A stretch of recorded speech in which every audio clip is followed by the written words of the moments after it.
Halo bro, jumpa lagi dengan saya Depo Mukas di channel Garasiku Sepatu. Oke, kali ini vlog tentang sepeda. Di sini saya akan menunjukkan bagaimana cara membuat sepatu klit sendiri dari sepatu bola. Ya, karena memang keterbatasan mungkin ya. Ada beberapa teman goeser yang ya namanya orang ekonominya beda-beda. Ada yang dananya kurang atau mungkin masih butuh upgrade yang part-part lainnya. Jadi untuk sepatu menggunakan bahan atau sepatu dari sepatu bola. Yang sebelah kiri sudah saya buat. Nah, hasilnya seperti ini.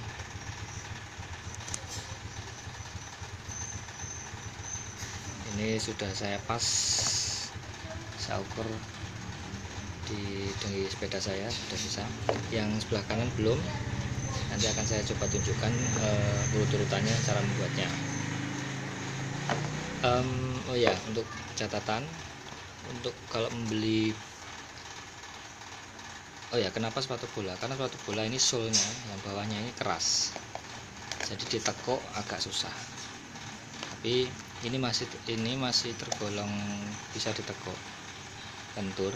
Nah, kalau cari bola, saran saya cari sepatu bola, cari sole-nya ini yang bawahnya ini yang agak keras. Karena ini harganya cuma berapa? 170.000 Predator.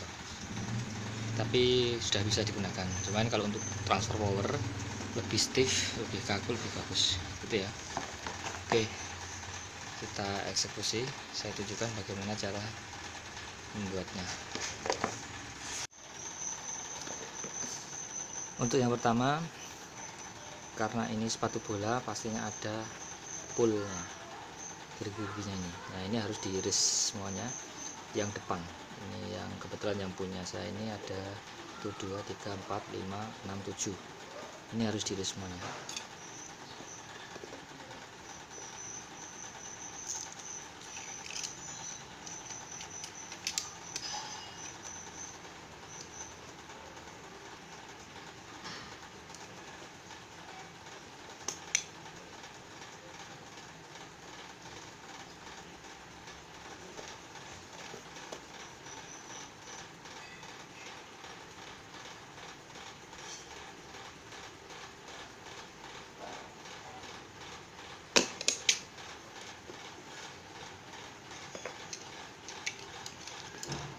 Usahakan ini sampai rata dengan permukaan yang ini. Nanti poolnya nanti rata. Ini belum rata. Nah, iris sedikit-sedikit aja.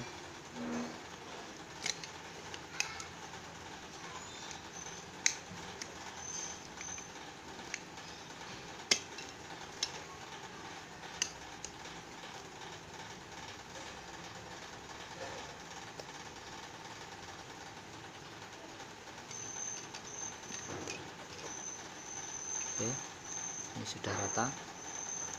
Lakukan pada semua pool yang depan.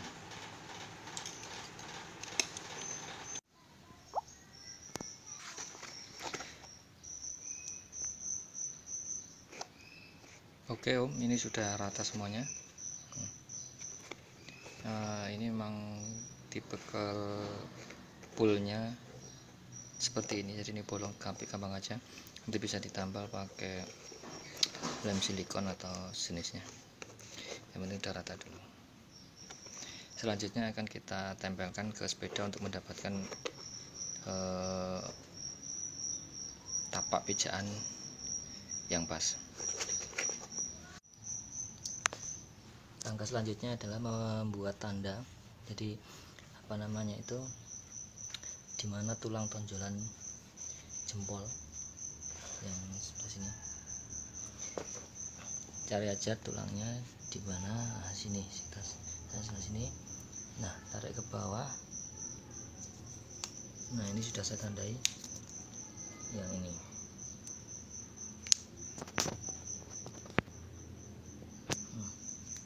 Ini tulang selesai di sini, ini udah tandain. Nah, kemudian kita coba di pedal. Paskan tengah,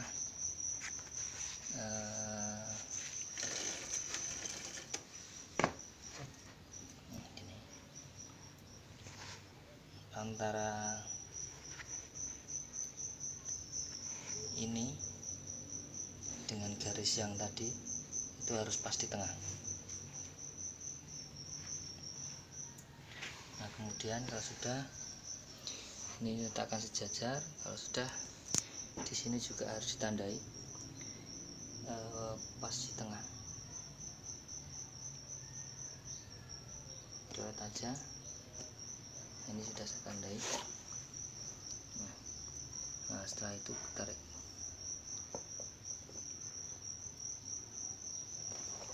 Jadi posisinya pas tengah seperti ini. Nah, sini.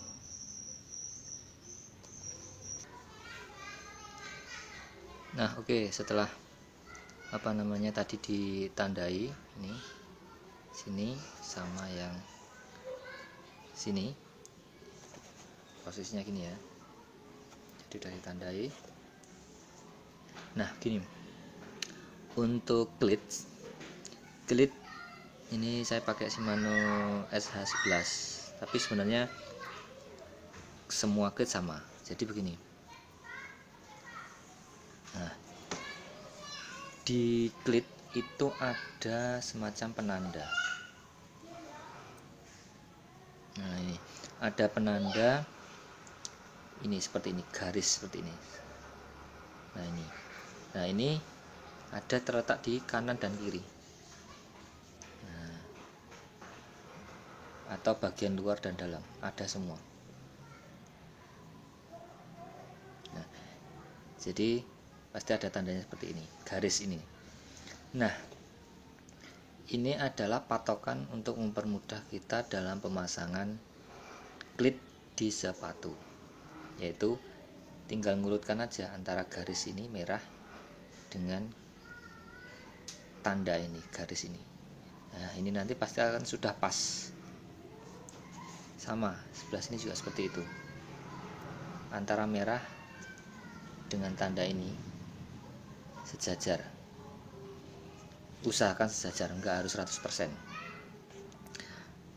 Nah, bagaimana caranya untuk membuat lubang? Jadi seperti ini.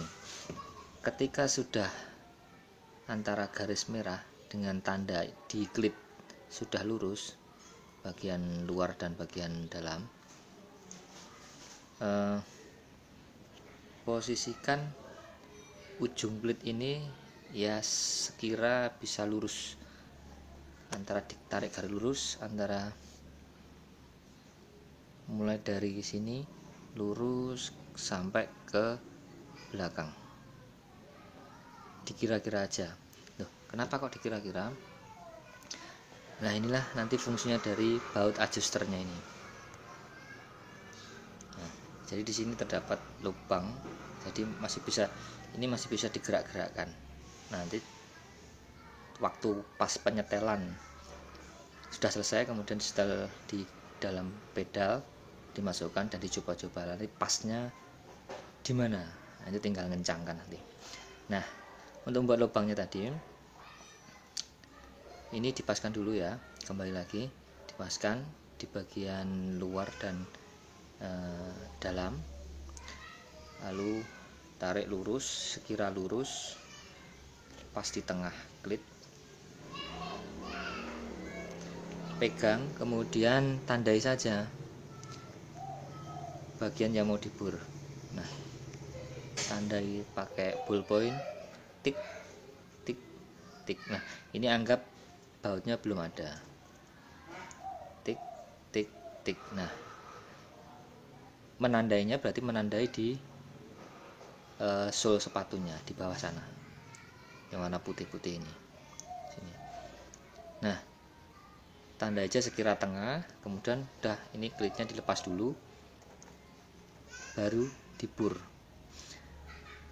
1 2 dan 3.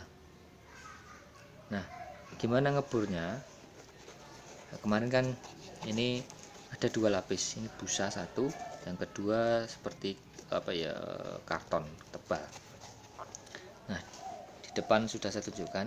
Nah, jadi seperti ini tampak dalamnya, ada 3. Nah, jadi setelah tadi dibor sesuai diameter bautnya, kemudian baut dimasukkan dari dalam kepala bautnya. Seperti ini. Ini saya tambah ring. Saya tambah ring supaya bisa nahan. Karena saya nggak pakai plat. Pakai plat juga bisa, enggak juga nggak apa-apa.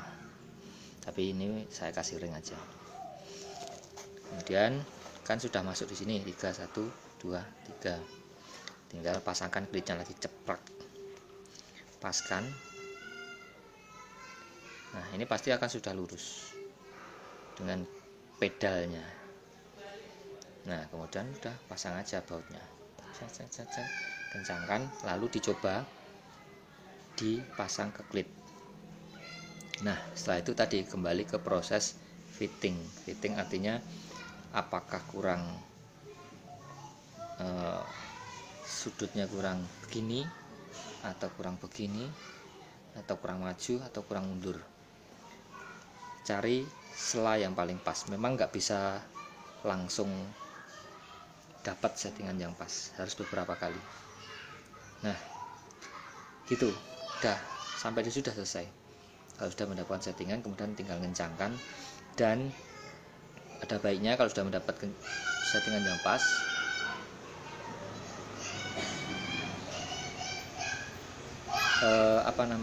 ini dikasih lem Alteco, ditetesi aja di bautnya ini, supaya tidak mudah untuk berputar lagi atau berubah settingannya.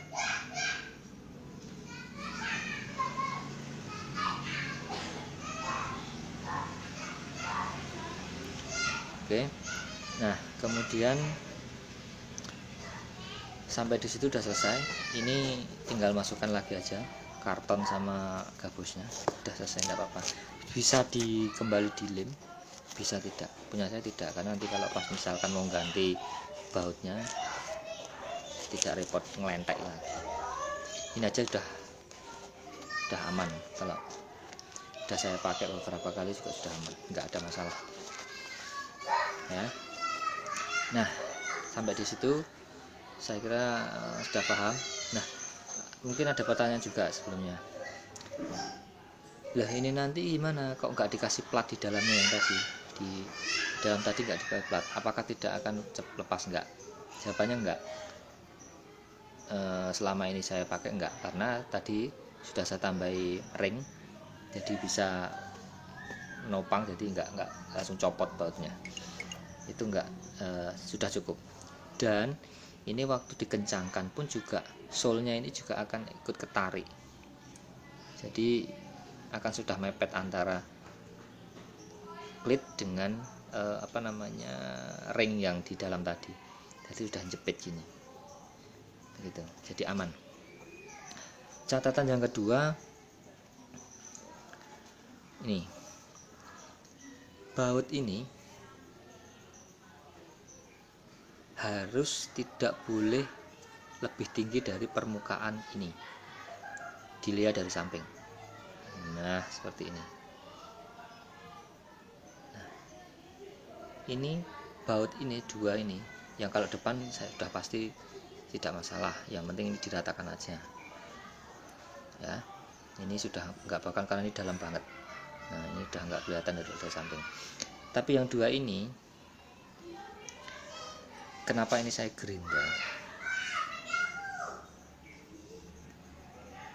Nah, ini karena untuk menyesuaikan permukaannya.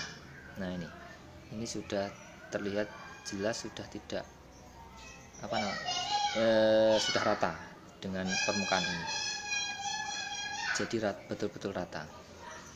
Nah, kenapa kok harus rata? Nah, kalau tidak rata ini nanti akan mengakibatkan nyantol kalau bahasa Jawa di pedalnya. Jadi pedalnya akan baret-baret pada waktu ngelepas gitu. Kan diuntir ini akan menyebabkan baret di pedalnya yang bikin rusak. Yang nggak rusak cuma baret-baret lah. Nah, makanya ini saya gerinda, benar-benar saya gerinda, saya urutkan. Nah, sampai bentuknya tidak, tapi ini saya jamin kuat karena sudah saya lem Alteco juga sebelum pengencangan. Nah, ini juga seperti ini. Nah, sampai di situ udah 100% udah selesai, bisa digunakan dan tidak ada masalah sama sekali. Untuk catatan lagi,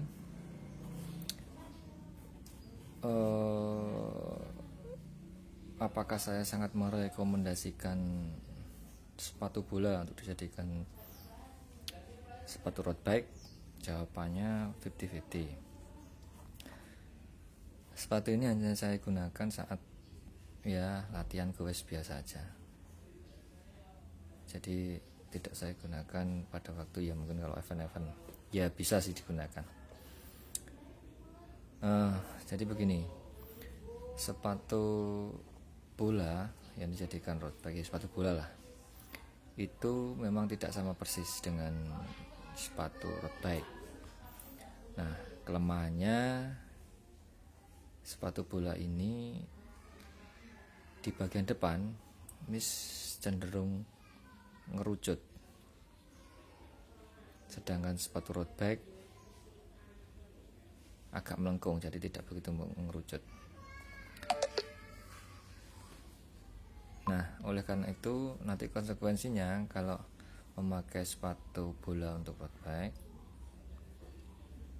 bagian kaki depan pasti akan, bukan sakit sih, cuman ya ketekan ya, mungkin kalau mungkin jarak jauh dengan fondo atau ya 100 kiloan mungkin kalau tidak dicopot sama sekali akan terasa sakit. Ya sakitnya nggak sakit banget, cuman kerasa sesak gitu kalau orang Jawa bilang di bagian depan. Makanya kalau saya pakai biasanya bagian depan ini talinya akan saya kendorkan, yang bagian sini belakang agak saya kencangkan, bagi bagian tengah ke depan agak kendor, supaya menghindari bagian sini, bagian depan kaki terlalu sesak gitu. Karena ini kecil itu ya Om, jadi tidak masalah dipakai. Ini saya pakai mungkin sudah berapa ya, yes, lama lah ya, itu catatannya. Jadi hanya pada bagian depan aja yang agak bermasalah, tapi untuk bagian kaki teman-teman yang kecil bagian depannya itu nggak masalah. Atau bisa disiasati gini, misalkan sepatu resmi atau PDH teman-teman 38, saya juga 38, bisa pakai yang 40 size-nya yang sepatu bola. Jadi ujung kakinya nanti masih ada di sekitaran sini, bukan di sini. Nah, kalau saya ini saya 38 PDH, ini saya pakai sepatu bola yang 39. Jadi ujung kaki saya di sini. Nah, ini agak lumayan sempit. Ya, gitu. Oke, gitu. Semoga bermanfaat.